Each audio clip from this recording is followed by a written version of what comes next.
white, who have heard what's happening in the United States, that communities are beginning to stand up, as Paul talked about earlier, Paul Linzey, to reject a body of law, a structure of law, that guarantees that they will be fracked or drilled or have their water taken or have big box stores or have a variety of different thousand different things come into their community that they don't particularly want.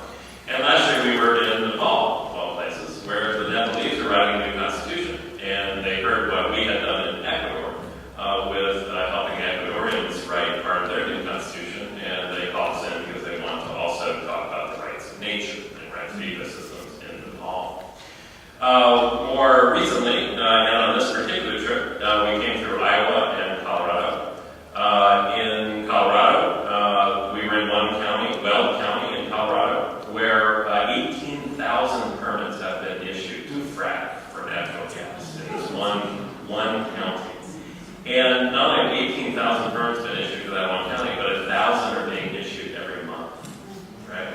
Just to give you the scale of the stuff that's in the target zone for fracking. In Iowa, I had the opportunity to teach a class at one of the universities in Iowa, and just tore up my notes because it didn't make me listen anymore. It's like, we just talk about what we talk about. With the class, I put up a list of stuff, about the situation that we're currently in as a country and as a globe in terms of environmental issues. And so I put up a bunch of numbers, like 570 million pounds of waste we produce in the United States each year, which is either incinerated or buried or a variety of waste we create. That we produce 5 million pounds of toxic waste in the United States currently on an annual basis. That 90% of all forests have been logged in the United States. 90% of all original forests have been logged in the United States. 11 people now live within 1 mile of a Superfund site in the United States. 70% of all biodiversity on the planet has now been extinguished. So a major environmental organization put out a report a couple months ago saying 70% of all biodiversity on the planet Earth has now been extinguished. And so I put all that stuff up on the board, and I said to the kids, I said, you don't have to thank us. This is the world we're leaving to you. This is the place. And at the Public Interest Environmental Law Conference, which I almost didn't accept an invitation to speak at this time around in Eugene, but I did it anyway, I opened up by saying, we're fucked. Right? I think we all kind of know that. Can I say that? Oh, it's Unitarian. And so, we're kind of cooked, right? We're the dumbest species on the planet because we pretty much shit where we eat. I mean, that's what's happened over the past 40 years. And so, the question is, why are we in the place that we're in right now? I thought back in the 70s we passed these major environmental laws that were supposed to actually fix things. I don't know, maybe I was silly about that, but it turns out 40 years later, by almost every environmental statistic in the country, we're now worse off than they were before the major environmental laws were passed in the United States. So something about our collective work just isn't working. In fact, it's making things worse, not better.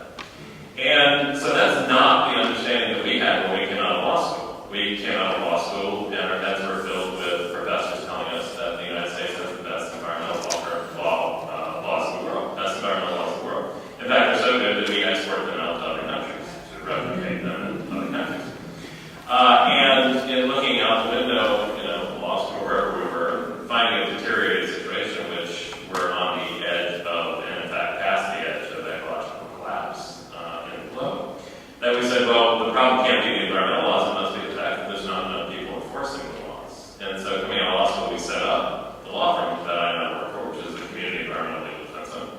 And we did it basically for one reason, which was to enforce these great environmental laws that we have in the United States.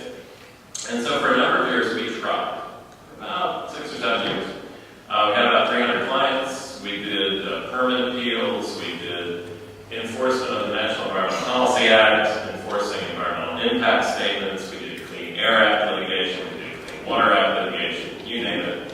It didn't matter what the law was, basically. It had us in front of judges arguing that permits should have been issued by state governments when the permits issued, and arguing to judges that they should cost the permits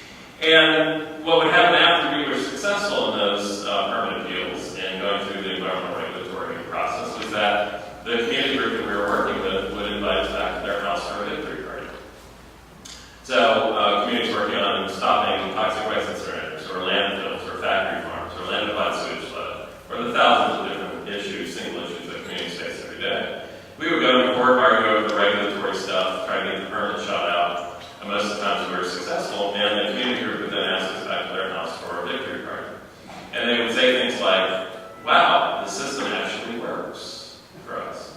We came together around a kitchen table in our community. We decided we didn't want something here. We found a lawyer. We found a judge. The judge said reasonable things. The lawyer did a decent job. And now we're not going to get the toxic waste incinerator anymore in our community, or the factory, or whatever it was. What would happen 2 months after that, of course, is that the corporation would come back. And this time the corporation would use what we had done to find those gaps, deficiencies, omissions, things that were missing from the permit application. And they would fill them in. So they would submit a new bond, or do a new water study, or sign papers at the bank, do any of the things that environmental law is really dedicated to over the past 30 years, which is ostensibly attempting to enforce regulations that the corporations wrote in the first place against them. Because most of the regulatory frameworks that we have in the United States around the environmental laws were written by the very corporations that ostensibly those regulations are supposed to regulate. And so, as environmentalists, as folks that were, lawyers representing these groups, the fact was we were in a subordinate position trying to enforce something that someone else wrote, and that someone else that was writing it, these corporations, waste corporations, activists, corporations, you name it, have absolutely no interest in allowing us to have any degree of local control over whether those facilities come in or not.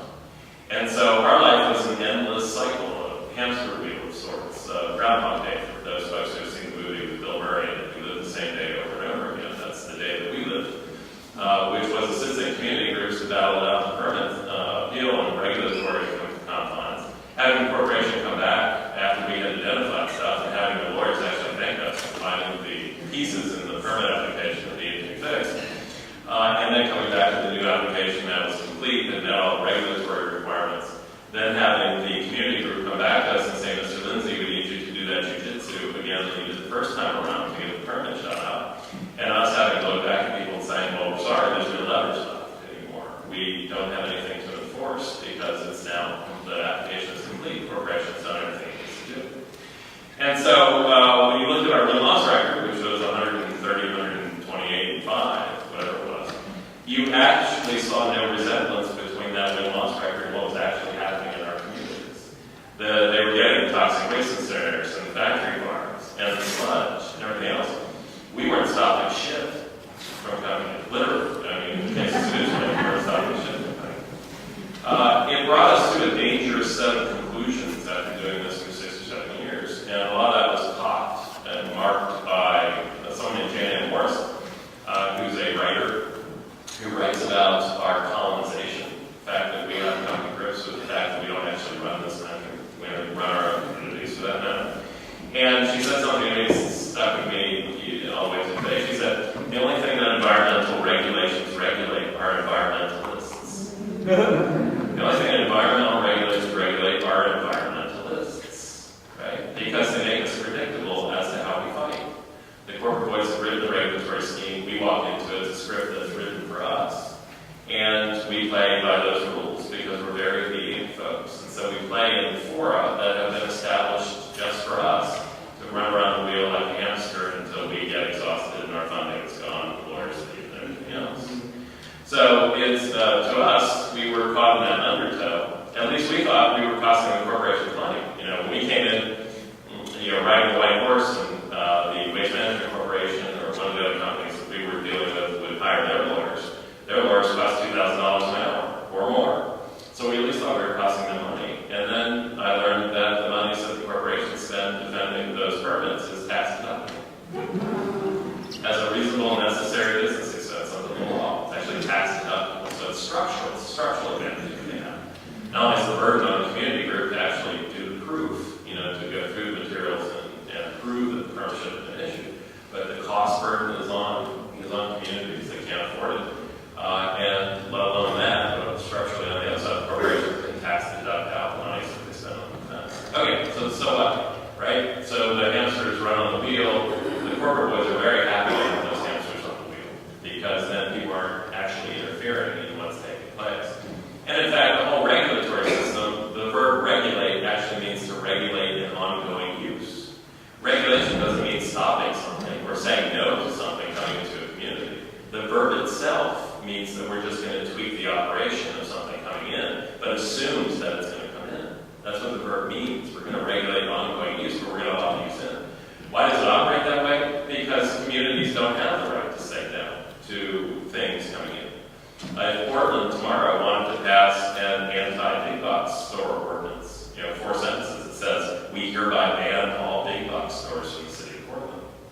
What would happen? Well, the first thing you would get is a big fat lawsuit against the city of Portland by Walmart or Costco or one of the big box store corporations, contending that the city of Portland has now violated the corporation's constitutional rights, right? Specifically Fifth Amendment, taking stuff, and property rights that the corporations now have under the U.S. Constitution, because corporations now have the same rights as you or I have under the system of law. First Amendment free speech, Fourth Amendment search and seizure, Fifth Amendment takings, due process, 14th Amendment due process stuff, by virtue of a series of court decisions that declare that corporations are persons under the law.